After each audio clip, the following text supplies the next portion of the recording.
I'm Emily Lunt, and I believe with my whole heart and soul that our homes are places where we can seek and love the truth, celebrate beauty, and learn good things every single day. That's why I'm educating my kids at home, and I know you can do it too. Welcome to Heart and Soul Homeschool. Lauren Bordeaux, thanks for joining us today. Thanks so much for Well, having we've me. I'm excited to be here. Well, we've been trying to get this going for the last few months. We met at a homeschool conference all the way back in May, and lo and behold, it's been until Yes. today that we've gotten to talk. So we've got lots to chat and catch up about. But before we do, why don't you just introduce yourself and your family just a little bit, if you would? Great. So I'm Lauren Bordeaux. My husband is Andre Bordeaux. We have three kids. They are ages five now. She just turned 5, 7, and 9, and we have been homeschooling them since the start. So we have really enjoyed this homeschooling journey, and we are the founders of the Homeschool HQ app, which helps homeschool families find resources in their local community, and it has a lot of other great tools as well. So that's who we are. Well, you said you've enjoyed the homeschool journey since the very beginning. And I think that's evident, when I see you posting online. You're an enthusiastic, I would call you a cheerleader for the homeschool community. You can tell that you really have a heart Thank for it you. and a heart for homeschool families. And it just seems like you're always kind of highlighting something unique or fun that your family's doing and kind of trying to pique people's interest in something that we've all grown to love, Oh yeah. homeschooling. And so I wanted to talk to Yes. you. So this summer, you and your family did something really cool that my family has not done yet, Mhm. but I hear homeschoolers talk about this concept of road schooling. And tell us what that is and what that Yeah. looked like for your family this summer. Yeah, well, road schooling is just taking your homeschool on the road. Lots of people live on the road full time in RVs or go to different Airbnbs or even um, house sit for people while they're out of town and just keep moving on and do online school or they homeschool along the way. So we decided this last summer that we were going to road school across basically the west side of the United States for the summer. So we were gone for about 2 months almost.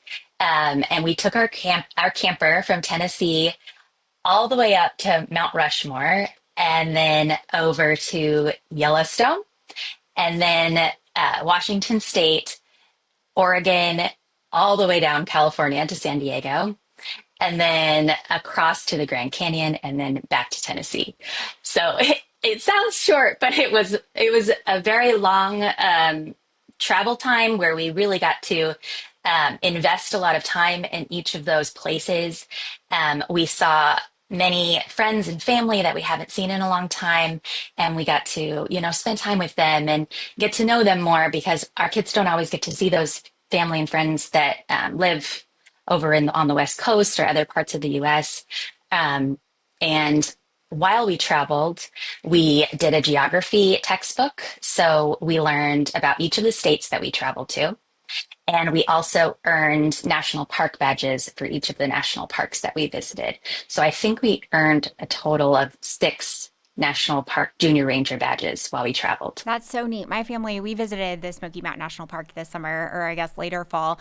And so looking Mhm. at those junior ranger notebooks, they're no joke. Like they really are educational because I No. feel like people are like, oh, Yeah. right, you're homeschooling on vacation. No, it's real. And I think the opportunity just to show our kids instead of tell them, to show them just really makes such an impression. And I've learned so much Oh, yeah. with them as an adult, going back and seeing things that I thought I knew. It's just so much. Yeah.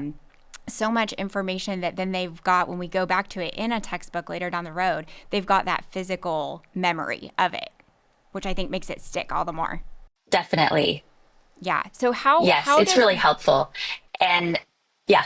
Oh, no, go ahead. I was just going to say, so I think for a lot of people, there are limitations with, careers, with jobs. They just don't have 2 months to take. And so I'm always interested to know, without being too nosy, practically, how do you make that work? How do you make that happen? Yeah, so thankfully, my husband works from home. So he was able to work on the road And I actually drove the camper quite a bit on our trip so that my husband could work while we were driving. So it's the whole rig is well over 40 feet. So I was driving this thing on the freeways all across the US, which is a pretty big feat, in my opinion. But that's it. It took a lot of bravery on my part. I have never driven it before this trip, but I knew I needed to so that he could work. And so while we were in Kansas and had some just long, flat road to drive in the very early morning, we drove very early a lot of days so that we could do long travel days. I said, okay, it's time for me to try this out, and I learned how to do it and went from there. Good. So where there's a will, there's a way.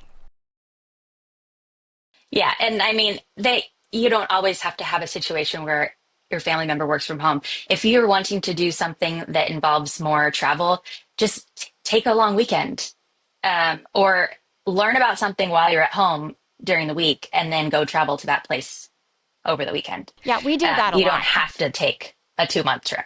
Yeah, Yeah, we found ourselves doing yeah. that a lot, and our kids have really gotten interested in the national parks and the National Park Passport program. Those little books, they're really excited about that.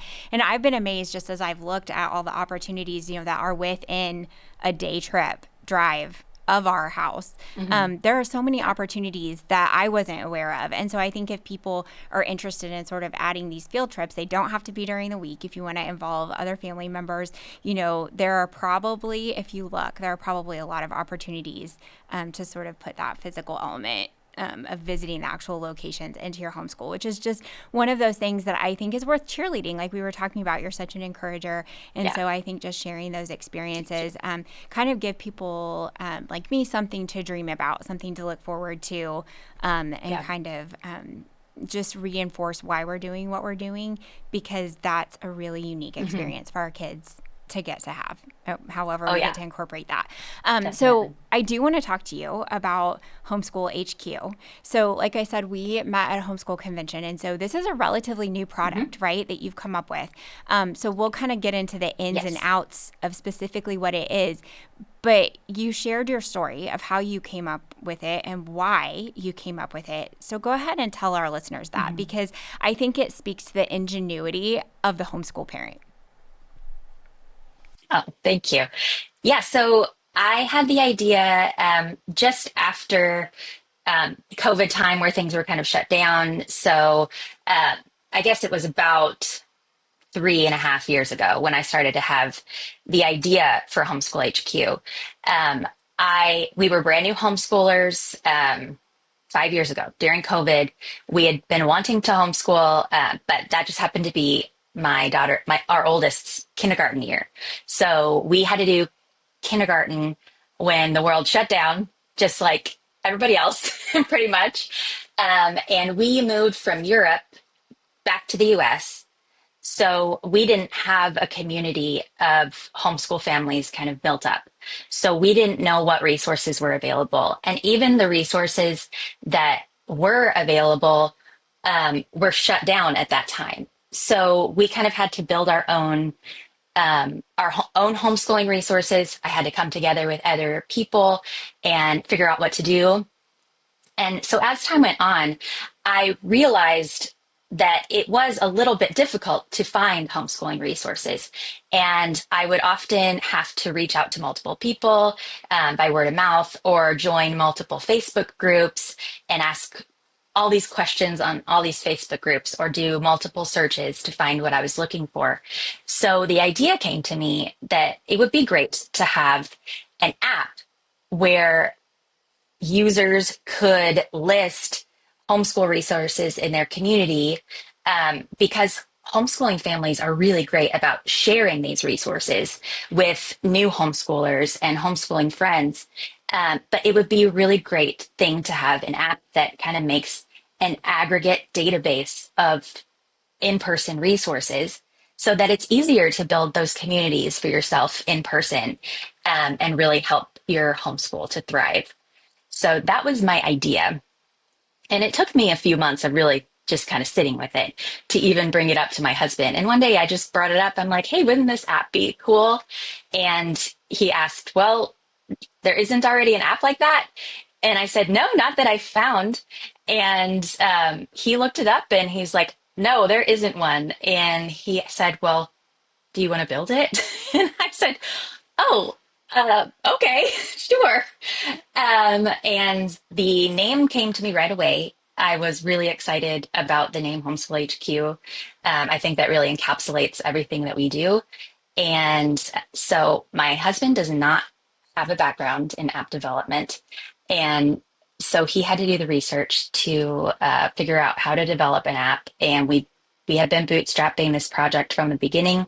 So he figured out how to build the app himself. So he got started doing that right away. And I started doing some market research to see what people were really looking for from an app like that. And we launched January of 2022. So it's been about 2 years that we've had the app out for people to use. Yeah. So when you were doing that market research, what were you hearing from homeschool families? What were they looking for? Yes. Well, homeschool families were looking for an easier way to find resources that serve their homeschool. And, you know, co-ops, they were looking for co-ops in their communities that they could put their kids in and they could be involved in. They were looking for, in our area, we have tutorials. Many states have tutorials, some don't. They were looking for micro schools, for pods. And it was difficult to find those things. And some homeschoolers just don't want to be on Facebook. And we are able to provide an alternative to where people are still able to find those resources and not be on Facebook and be on a safe and secure environment. I love that So we had a one. lot of different resources, a lot of different people asking for things like that. Yeah, our family, we're not on Facebook. And because of all those reasons, that you just Yeah. listed. And so I do find that a lot of the activities in our area, that's how people find out about them. So I love the idea of an alternative to that. And like you said, safe. It's not necessarily that I want the information about what my kids are doing out there for the whole world to see. I think that's becoming more and more of an issue. And I think those of us who have kind of grown up in the era of social media, I think as we have our own kids, we're kind of starting to feel more and more cautious about that. And so I think the need for alternatives are probably only going to grow as our sense of caution sort of increases. So I think that's exciting. So when a family signs up, or when I sign up for Homeschool HQ, what's the process like, and what am I going to find when I get there? Do I search by my community or my zip code? How's it laid out?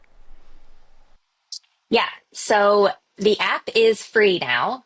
So when you sign up, it will be free. It's free to use.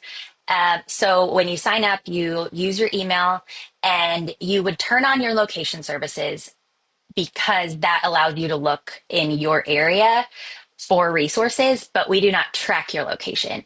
We also don't track or sell your data. But you'll turn on those location services so that you can use the app to its full capabilities. So what you'll see when you log in is the launch page. And at the top, we'll have a blog, sometimes even a printable, and then featured homeschool-friendly businesses. And then in that launch page, you'll also find a toolbar, which has the resources, our vendor hall, which is a collection of homeschool friendly businesses. And they also sometimes offer discounts in the app. And we also have a digital teacher ID for all of our users.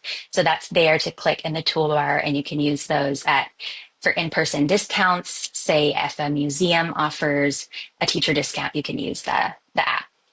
And if you click into resources at the top, you'll be able to put in your city or state or zip code, and then how many miles you want to have open to look for resources. And then once you do that, the resources will be listed from nearest to furthest from you. So it truly is a one-stop shop. And then, oh yeah, for sure. And the more homeschool families we have in there, the more resources will build into the app. So it's user populated.